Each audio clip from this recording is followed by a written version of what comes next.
사도 바울의 제1차 전도 여행의 마지막 전도지가 고향 다소를 지척에 둔 더베라고 하는 곳이죠. 더베. 다소로 가서 안디옥으로 가면 이것처럼 좋은 여정이 없었을 겁니다. 그런데 그렇게 하지 않았죠. 자기가 선택할 수 있는 편한 길을 외면했습니다. 왜냐하면 신앙생활이라고 하는 게 마음이 편안해지는 것이 아니라 싸워서 이긴 후에 은혜로 받는 평안을 우리가 누려야지 몸이 편안해지려고 하면 안 되겠죠. 바울은 편한 길을 외면합니다. 그리고 자기가 지나쳐왔던 그 길들을 역행을 합니다. 자신을 향해서 핍박하고 돌을 들었던 사람들, 그 사람들이 여전히 머물러 있는 그곳으로 돌아갑니다. 혹시라도 잊어버릴까 싶어서 좀 다시 반복을 해보죠. 더베에서 다소로 가는 것이 아니라 루스드라로 가고요. 루스드라에서 이고니온으로 가지요. 그리고 이고니온에서 안디옥으로 되돌아갑니다. 이런 사도 바울의 모습을 보면 왜? 라고 하는 의구심이 떠나지 않습니다. 왜 굳이 그렇게까지 힘들게 살아야 될까? 이유는 예수님을 너무너무 사랑하기 때문에 그렇습니다. 사도 바울이 복음을 전했고 그 복음을 받아들인 사람들은 믿음의 새싹들입니다. 이제 막 예수의 이름을 알았던 사람들이에요. 그 사람들의 사도 바울이 어려움 당해서 도망갔다라고 하는 이야기를 들으면 새싹 같은 그 사람들 보나마나 100%다 신앙을 저버릴 거 아닙니까? 그래서 그 사람들에게 다시 가서 이 믿음 안에 머물러 있어라. 나를 지켜주셨던, 나를 강하게 하신 이 복음, 이 믿음 안에 머물러 있으라 권면하기 위해서 다시 어려운 길이었지만 자기가 왔던 길을 거꾸로 되돌아가는 거죠. 권면만으로 부족해요. 그래서 그 사람들에게 돕는 사람을 한 사람씩 세웠는데 그 사람을 뭐라고 부른다? 장로라고 부른다. 장로를 세워서 이 사람들로 하여금 믿음의 본이 되라고, 이 사람들로 하여금 믿음의 선봉장이 되라고 장로를 세웁니다. 그리고 그 모든 세워진 장로들을 어떻게 하더라? 하나님의 손에 위탁하더라 라고 성경은 기록하고 있습니다. 함께 있지요. 태초에 말씀이 계시니라. 이 말씀이 하나님과 함께 계셨으니 이 말씀은 곧 하나님이시니라. 하나님이 말씀이세요. 하나님께서 말씀 안에 거하십니다. 그러니까 성경 말씀을 떠나서는 하나님을 알 방법이 없습니다. 그리고 성경을 통하지 않고서는 하나님과 관계를 가질 수가 없습니다. 하나님 말씀대로 산다라고 하는 것은 너무 중요하니까 다시 한번 반복을 하지요. 하나님의 말씀대로 산다라고 하는 것은 하나님의 손에 내 삶을 온전히 위탁하는 겁니다. 내어 맡기는 겁니다. 그게 말씀대로 살아가는 거죠. 함께 있습니다. 사람이 나를 사랑하면 내 말을 지키리니 내 아버지께서 그를 사랑하실 것이요 우리가 그에게 가서 거처를 그와 함께 하리라. 나를 사랑하지 아니하는 자는 내 말을 지키지 아니하나니 너희가 듣는 말은 내 말이 아니요 나를 보내신 아버지의 말씀이니라. 우리 신앙생활하면서 정말 착각하는 거, 정말 잘못 알고 있는 거 하나, 예수님 말씀대로 산다라고 하는 것, 내가 은혜 받았다고 하는 건, 야 설교가 내 마음을 뜨겁게 했어. 이건 말씀대로 사는 거 아니에요. 내가 기도했더니 막 마음이 뜨거워졌어. 그건 내가 은혜 받았다라고는 이야기할 수 있겠죠. 그러나 그게 말씀대로 사는 거하고는 아무런 상관도 없고 하나님을 사랑하는 거하고 아무런 상관도 없어요.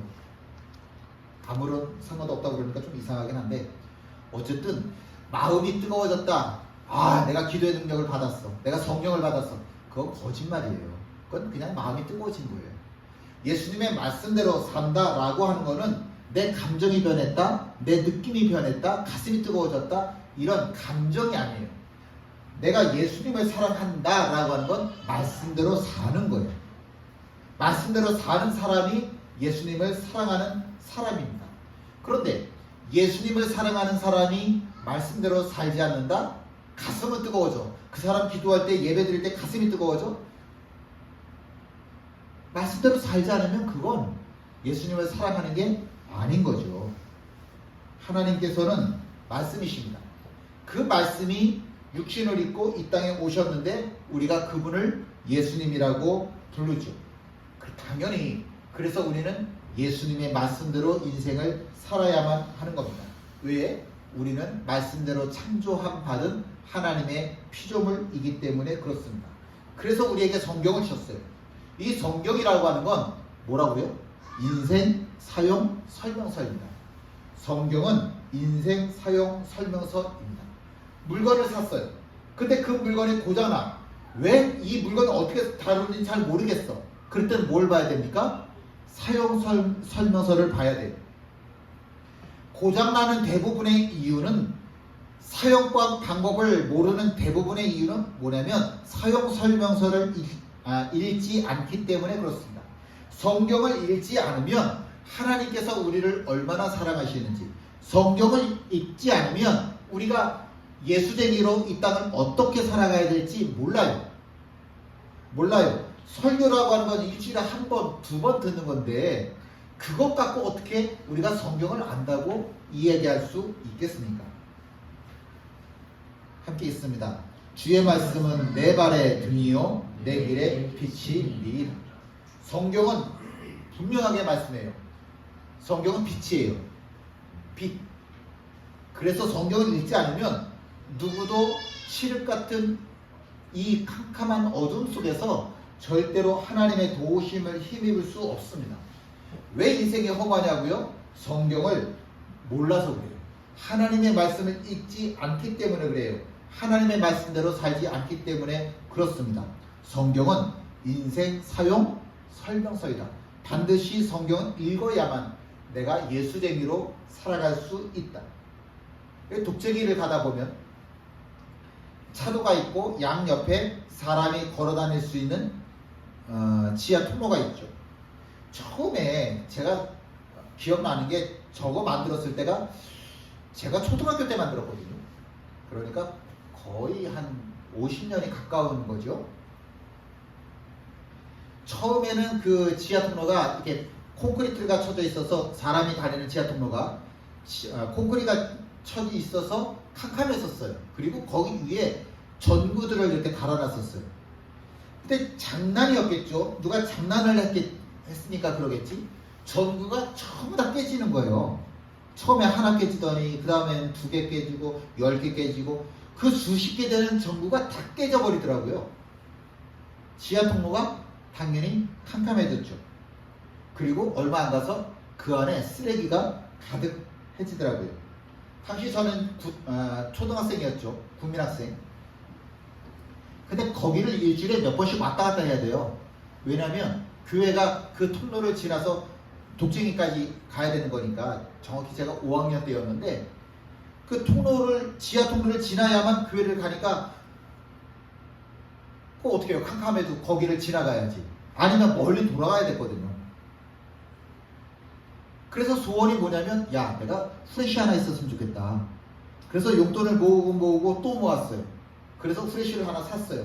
얼마나 기분이 좋은지 그 후레쉬를 들고 막 이제 좋다고 장난을 치는 거죠. 펄쩍펄쩍 막 장난을 치는데 그만 전구를 딱 떨어뜨렸어요. 후레쉬를 떨어뜨렸어요. 세상에 갑자기 세상이 캄캄해지더라고요. 앞이 안 보이는 거예요. 그리고 방법이 뭐냐면 벽을 짚고 이렇게 걸어가야 돼요. 근데 그때 그 기분이 제가 잊혀지질 않아요. 그래서 그런지 제가 어둠을 참 싫어하는데 이게 길이 걸으면 5분 걸릴까요? 근데 1시간 넘어 걸어가는 듯한 시간이 끝나지를 않는 듯한 느낌을 그때 제가 느꼈었어요. 그때부터 정말 어둠이 싫었습니다. 세상에서 가장 큰 착각은 뭐냐면 내가 하나님을 위해서 성경을 읽는다라고 생각하는 거예요. 아니요. 성경은 인생 사용 설명서이기 때문에 나를 위해서 읽는 겁니다.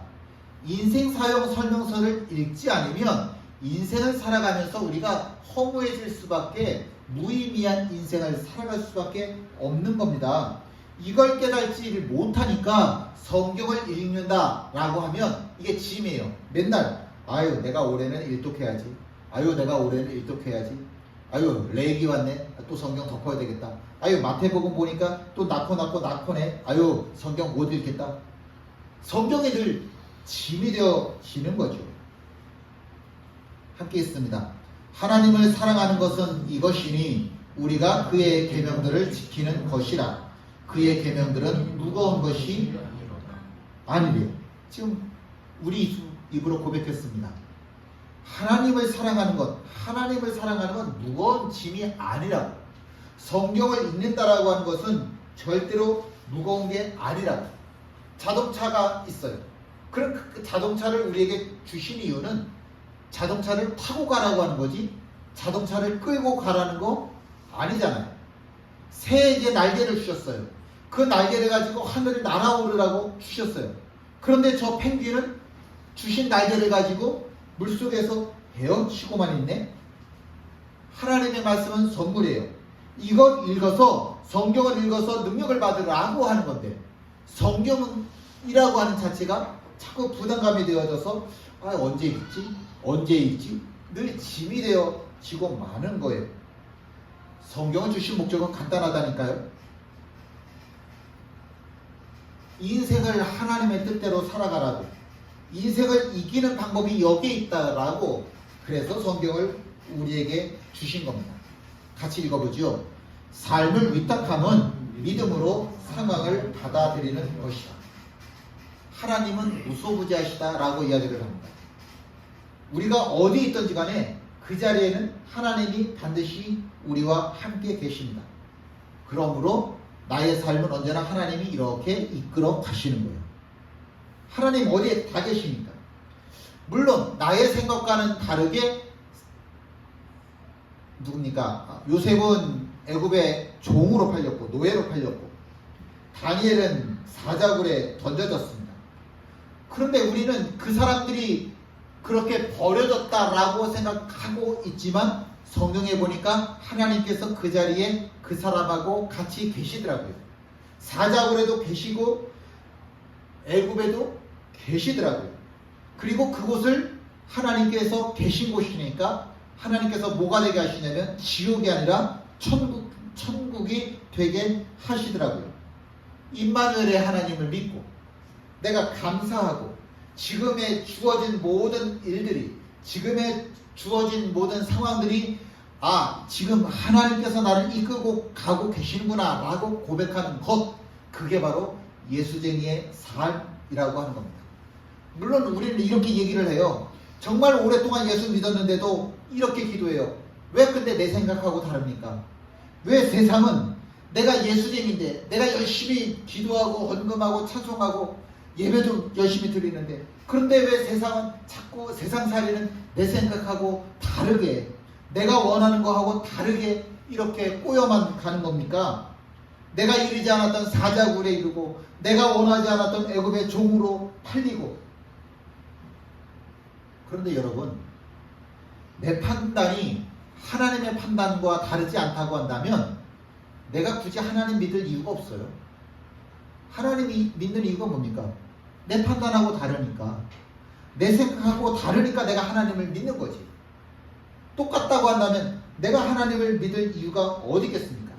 나의 생각과 나의 길과 분명히 달라요. 왜? 하나님께서는 창조주이시니까. 이스라엘이 홍해에 도착했을 때 모든 사람들이 길이 없다라고 생각했을 때 하나님께서는 어떻게 길을 예비하셨다고요?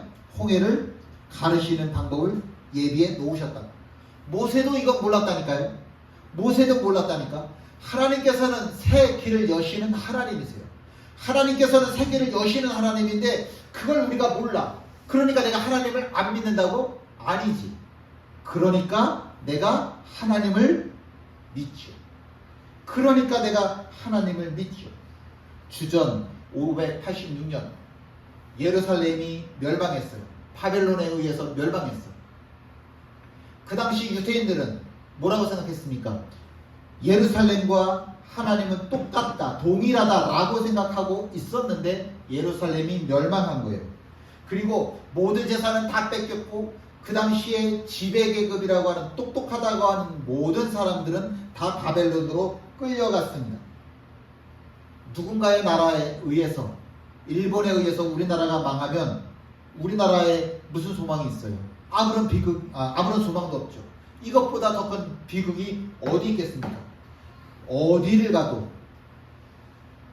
이스라엘 땅 어디를 가도 통곡 소리만 가득 해졌죠. 함께 있습니다. 사람이 여호와의 구원을 바라고 잠잠히 기다림이 좋도다.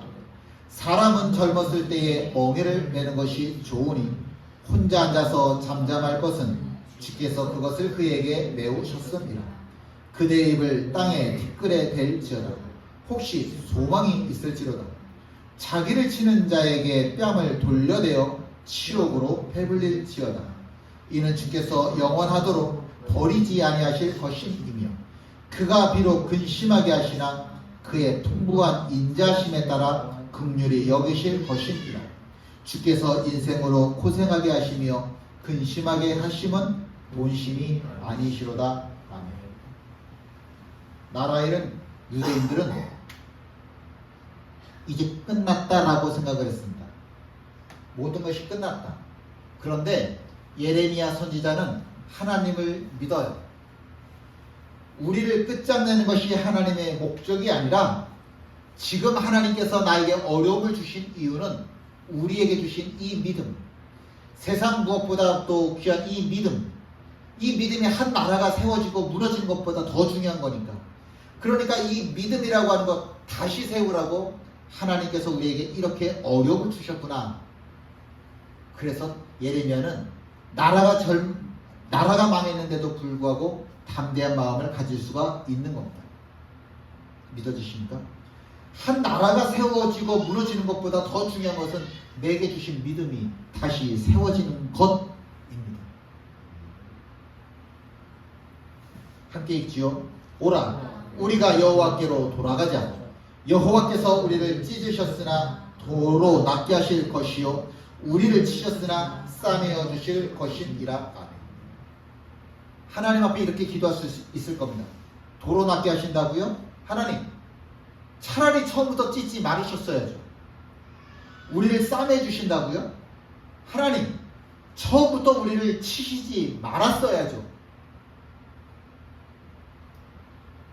이렇게 이야기할 수 있을 거예요. 근데 이건 하나님의 마음을 몰라서 그래요. 무슨 얘기냐면 고름이 있으면 째야 돼요. 내 속에 암덩어리를 입고 있으면, 암덩어리를 가지고 있으면 어떻게 해야 돼요? 내 배를 찢어야 되는 거예요. 그래, 아프지, 참어. 그리고 진통제만 주면 이 사람 죽이는 거예요. 이 사람 죽이는 거라고. 내 속에 암덩어리가 있으니까 하나님께서 찢으시고 싸매어 주셨어요. 수술하셨어요. 나를 살리시려고. 나를 살리시려고 나를 찢으신 건데 사람들은 내 배를 찢었다는 것 때문에 나 이제 죽었다라고 울어요.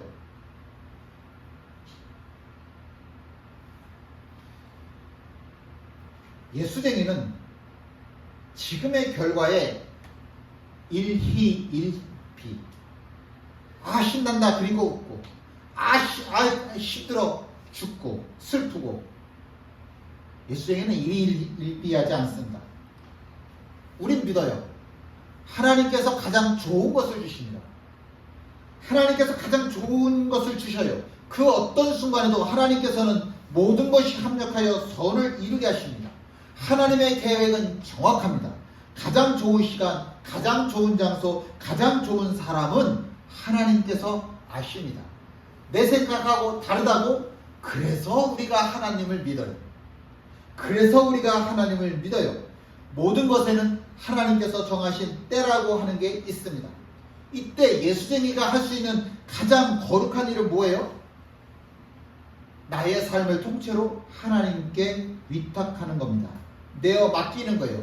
인생 사용 설명서에 보니까, 성경에 보니까 이럴 때는 내 삶을 하나님 앞에 통째로 내어 맡기는 법을 배우라는 거예요. 하나님, 제 삶을 통째로 하나님 앞에 내어 맡길게요. 하나님 다스려 주시옵소서. 어디에 써 있다고요? 성경에 써 있다고. 그래서 사도 바울은 가는 곳곳마다 장로들을 세워 그 사람을 어떻게 해요? 하나님의 손에 위탁하는 겁니다. 제가 뭘 하겠어요? 제가 목사가 기도하는 건 간단해요. 권사님을 하나님의 손에 위탁하는 거예요. 하나님, 오늘도 권사님 건강하게 지혜롭게 맑은 정신으로 살아가도록 오늘의 하루를 축복해 주세요. 그리고 하나님 앞에 권사님을 위탁하는 거예요. 그게 제가 하는 일이에요. 그럼 권사님은 기도하실 때 교회를 하나님의 손에 위탁합니다라고 기도하시겠지. 그리고 그 자녀들의 후손들을 위해서 기도하실 때 뭐라고 기도하시겠어요? 하나님, 나의 자녀들을 하나님의 손에 위탁합니다. 하나님의 뜻대로 이끌어 주옵소서. 은혜의 자리로 이끌어 주옵소서. 그렇게 기도하시겠지. 처음에 안디옥에서 바나바, 사도 바울, 또 한 사람 누구죠? 마가. 세 사람을 어디로 파송을 해요? 이 세계선교로 파송을 했는데 그 사람들이 제일 먼저 간 곳이 어디예요? 구브로라고 하는 섬이었죠. 그곳에 처음에 세 사람이 왔어요. 근데 전도하다 보니까 누가 가장 전도에는 탁월한 능력이 있냐? 사도 바울이에요. 물론 담임 목사는 바나바이지만 선교는 바울이 더 잘하네. 그래서 바울이 지금부터는 전도팀의 리더로 선정이 되어지는 겁니다. 바나바가 그렇게 한 거겠죠? 왜? 바나바는 자신의 삶을 이 전도 여행의 모든 것을 하나님께 위탁한 사람이니까 하나님이 사도 바울을 선택하셨네? 그럼 사도 바울에게 양보해야지. 그래서 사도 바울이 어디로 전도지를 선택을 했냐면 버가라고 하는 곳으로 선택했습니다. 버가라고 하는 것은 그 당시보다 120년 전에 페르시아라고 하는 나라가 정복을 해서 큰 도시로 만들어놨어요. 근데 300년 전에 헬라 제국 있죠. 그 헬라 제국이 이 땅을 점령을 하면서 더 큰 도시로 발전을 시켰고, 그리고 얼마 전에는 수십 년 전에는 로마가 또 이 땅을 점령을 해서 자기네 로마 전 영토 중에서 가장 큰 도시 중에 도시로 발전시킨 나라. 그 땅이 버가라고 하는 곳이에요. 그러니까 이 버가라고 하는 곳에 사도 바울이 첫 번째 전도지로 선택을 한 이유는 뭐겠어요? 내가 저 큰 도시에 가서 다 하나님의 복음으로 가득 채울 거야. 얼마나 야심차게 이 버가라고 하는 곳을 전도지로 세우면서 야심차게 계획을 세웠겠냐고. 얼마나 마음에 계획들이 뭐라고 해야 될까요? 야망이, 하나님을 향한 그 야망이 가득 찼겠냐고. 근데 버가에 도착하자마자 마가가 자기 집으로 도망가 버렸어. 자기는 풍토병에 걸렸어. 목숨이 왔다 갔다 하는 거예요. 내가 이 땅에 올 때는 엄청나게 큰 포부를 가지고 왔는데, 하나님을 위한 열심이라고 해서 큰 포부를 가지고 버가라고 하는 곳에 왔는데 웬걸 선교팀의 가장 핵심이었던 마가가 도망가고, 자기 자신은 풍토병에 걸려서 한 사람에게도 복음을 전할 수 없게 되더라고요. 사도 바울이 가지고 있던 모든 계획들이 다 무너진 거예요. 상황은 하나님께서 우리에게 주시는 교통신호예요. 빨간불이에요. 가야 됩니까? 멈춰야지. 파란불이에요. 멈춰야 되나요? 가야 되지. 물론 나는 버가에 가서 야망을 가지고 하나님의 복음을 전하겠다라고 하는 큰 포부를 가지고 있었지만, 하나님께서 네 갖고 있는 포부가 내 꿈보다 더 크면 안 돼. 하나님이 막으셨네? 그럼 인정해야 됩니까? 말아야 됩니까? 인정해야죠. 인정해야지. 그래서 비시디아 안디옥까지 가서 복음을 전하려고 했는데 또 하나님이 안 되게 하시네. 인정해야 됩니까? 인정해야지. 내 인생에 자꾸 빨간불이 들어오고 있는데, 내 인생에 자꾸 빨간불이 들어오고 있으면 어떻게 해야 돼요? 인정해야지. 빨간불 무시하고 내가 그냥 가면 어떻게 해요? 나 죽어. 나 죽는다니까? 빨간불일 때 멈춰야지요. 돌세례라고 그러죠. 돌에 맞아서 죽었어. 죽을 지경까지 물렸어. 그렇게 빨간불이 와도 하나님을 인정해야 되나요? 인정해야지. 인정해야지. 사도 바울은 자기 삶으로 하나님을 인정하는 거예요. 아, 하나님께서 빨간불 보여주셨네? 그럼 멈춰야지. 빨간불 무시하면 죽어요. 사도 바울이 그렇게 자기가 왔던 선교지를 거꾸로 돌아가고 그래서 다시 간 곳이 어디냐면 버가라고 하는 곳으로, 자기가 처음에 전도지로 선정했던 버가라고 하는 곳으로 갔어요. 웬걸? 그때는 하나님께서 막으셔서 한 명에게도 복음이 전도가 되지 않았는데 지금은 복음을 전하는 곳곳마다 때마다 사람들이 복음을 받아들이네. 1년 만에 돌아왔을 때는 하나님께서 모든 것을 다 바꿔놓으셨어요. 이제는 복음이 전해지더라. 믿음의 눈은 하나님의 교통신호를 정확하게 볼 수 있어요. 우리가 마음과 몸이 무너지면 믿음의 눈이 자꾸 닫혀요. 하나님의 신호등을 몰라요. 확실한 거 한 가지. 내가 마음이 힘들어지고 내가 몸이 무너질 때는 딱 한 가지만 기억하십시오. 지금 엎드려서 기도하라고 하는 하나님의 사인이에요. 신호예요. 그때는 내가 다른 거 볼 수가 없어. 믿음도 내 눈이 닫혀버려. 믿음의 눈도 닫히는 상황에서 내가 뭘 할 수 있겠어. 그때는 뭐 하라는 신호라고요? 엎드려서 기도하라고 하는 하나님의 신호입니다. 함께 일어나 찬양하십니다.